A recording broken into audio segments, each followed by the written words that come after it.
Halo semuanya, welcome to my channel. Manusia diciptakan dengan berbagai sifat dan kepribadian. Ada yang jujur, rajin, disiplin, juga ramah. Namun, ada juga orang yang kerap berbohong, malas, angkuh, pemarah, dan semacamnya. Perbedaan-perbedaan itu terkadang sering menjadi penghalang lancarnya komunikasi dan interaksi. Alhasil, percaya atau tidak, banyak orang yang di sekeliling kita saling mengoreksi watak, sifat, dan karakter satu sama lain. Itu merupakan fase yang wajar ketika kita berkomunikasi dengan orang lain. Untuk apa? Tentunya, lagi-lagi agar terjalin suasana yang nyaman dan harmonis dalam menjalin hubungan. Perbedaan karakter manusia juga bisa menimbulkan kesalahpahaman dalam berinteraksi, sehingga menuntut kita untuk berhati-hati dalam berkomunikasi. Selain kita harus memperhatikan setiap kata-kata yang diucapkan partner bicara kita juga harus jeli melihat perkataan tubuhnya. Untuk apa? Agar kita bisa menyelesaikan diri dari menghindari potensi terjadinya miskomunikasi. Seberapa penting sih bahasa tubuh? Bahasa tubuh menyimpan ragam makna dan rahasia. Dengan bahasa tubuh, orang-orang bisa menyampaikan berbagai rasa, seperti senang, sedih, empati, dan simpati tanpa disertai tutur kata. Misalnya, saat kita mengunjungi pesta pernikahan sahabat kita, jabat tangan yang erat dilanjutkan dengan pelukan yang kita lakukan menunjukkan rasa simpati dan turut berbahagia. Simpati kebahagiaan bisa diekspresikan dengan bahasa tubuh dan akan memberi kesan yang lebih mendalam dibandingkan apabila hanya diungkapkan dengan kata-kata. Hal lain yang penting dari bahasa tubuh dalam komunikasi adalah membantu efektivitas komunikasi kita. Kita bisa memperkuat ucapan dengan bahasa tubuh. Kita juga bisa menggantikan pesan verbal dengan bahasa tubuh jika kita merasa tidak enak menyampaikannya secara lisan.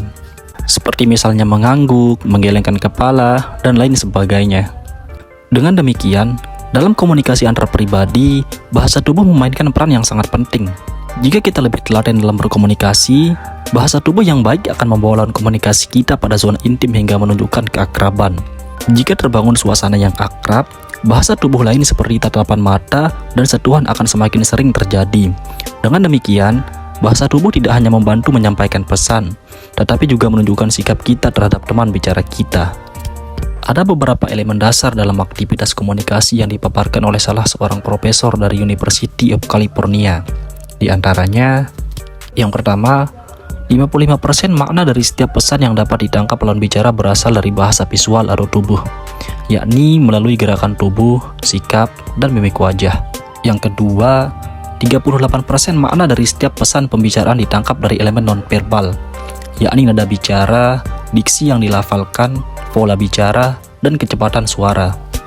Kemudian 7% sisanya, makna pesan saat berkomunikasi ditangkap dari kata-kata dan isi pesan. Dari sini dapat disimpulkan bahwa 93% pesan dapat ditangkap melalui bahasa tubuh saat kita saling berkomunikasi. Akan tetapi bukan berarti bahwa tutur kata atau ucapan lisan tidaklah penting. Namun, bagaimanapun juga bahasa tubuh memiliki kontribusi pemaknaan saat kita saling berinteraksi dengan orang lain. Dengan bahasa tubuh, pesan atau isi komunikasi akan lebih menarik untuk diikuti dan diserap oleh komunikator yang saling terlibat.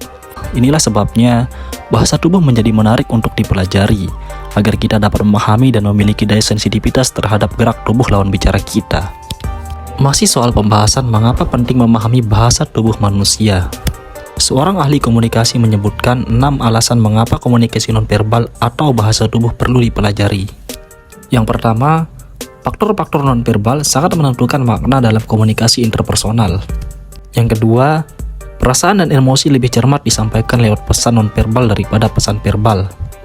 Yang ketiga, pesan nonverbal menyampaikan makna dan maksud yang relatif bebas dari penipuan, distorsi, dan keracunan.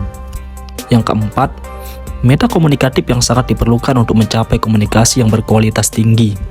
Fungsi metakomunikatif artinya memberikan informasi tambahan yang memperjelas maksud dan makna pesan.